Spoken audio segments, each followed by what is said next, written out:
I'm thinking about wearing the same flight suit with the same wings on my chest as my peers, and then being questioned by another military member, "Are you a pilot?"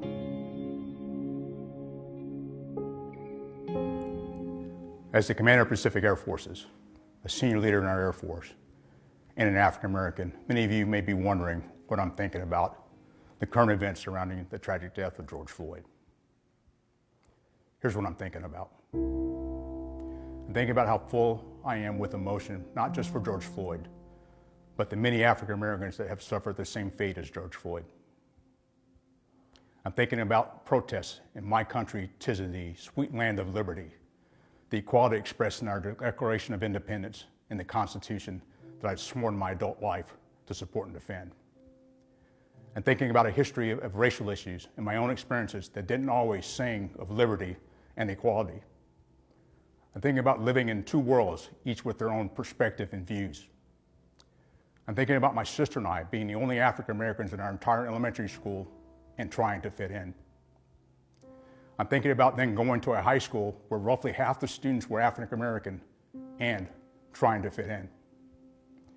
I'm thinking about my Air Force career, where I was often the only African American in my squadron, or as a senior officer, the only African American in the room. I'm thinking about wearing the same flight suit with the same wings on my chest as my peers, and then being questioned by another military member, "Are you a pilot?" I'm thinking about how I sometimes felt my comments were perceived to represent the African American perspective, when it's just my perspective informed by being African American.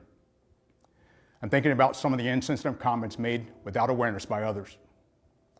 I'm thinking about being a captain at the Oak Club with my squadron and being told by other African Americans that I wasn't black enough since I was spending more time with my squadron than with them. I'm thinking about my mentors and how rarely I had a mentor that looked like me. I'm thinking about the sound advice that has led to my success, and even so, most of my mentors could not relate to my experience as an African American. I'm thinking about the pressure I felt to perform error-free, especially for supervisors I perceived had expected less from me as an African American. I'm thinking about having to represent by working twice as hard to prove their expectations and perceptions of African Americans were invalid. I'm thinking about the airmen that have lived through similar experiences and feelings as mine, or who were either consciously or unconsciously unfairly treated. Conversely, I'm thinking about the airmen who don't have a life similar to mine and don't have to navigate through two worlds. I'm thinking about how these airmen view racism, whether they don't see it as a problem since it doesn't happen to them, or whether they're empathetic. I'm thinking about our two sons. Now we had to prepare them to live in two worlds. I'm thinking about the frank and emotional conversations my wife and I have had with them just this past week as we discussed the situations that have led to the protests around our country. Finally, I'm thinking about my historic nomination to be the first African American to serve as the Air Force Chief of Staff. I'm thinking about the African Americans that went before me to make this opportunity possible. I'm thinking about the immense expectations that come with this historic nomination, particularly through the lens of current events plaguing our nation. I'm thinking about how I may have fallen short in my career and will likely continue falling short living up to all those expectations. I'm thinking about how my nomination provides some hope, but also comes with a heavy burden. I can't fix centuries of racism in our country, nor can I fix decades of discrimination that may have impacted members of our Air Force.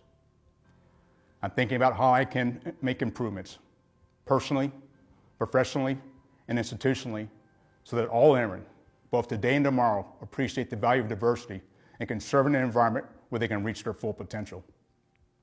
I'm thinking I don't have all the answers on how to create such an environment, whether here in PACAF or across our Air Force.